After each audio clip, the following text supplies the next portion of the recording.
బనియన్తోని బ్రిస్కోటి అని గతంలో ఇప్పుడు లేదు, ఇప్పుడు ఉండేది.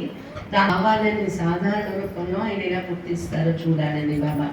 అయితే జగదీశ్వరి వచ్చారంట, బాబాకు తెలిసి వచ్చా వస్తున్నాను అని.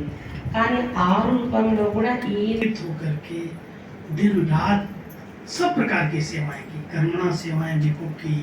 कहता है बर्फ ले आता था, फ्री मिल रही है, बहनें ठंडा पानी पिएंगे कम से कम। इतना दिल से बाबा की यज्ञ की सेवा की। ఢిల్లీ కమలానగర్ సెంటర్లో ఒక్క గదిలోనే అక్కయ్యలు అన్నయ్య ఉండి సేవ చేశారు. చాలా హృదయం పెట్టి సేవ చేసేవారు. బెగరి పాట కూడా, దాన్ని కూడా సహిస్తూ అన్నయ్య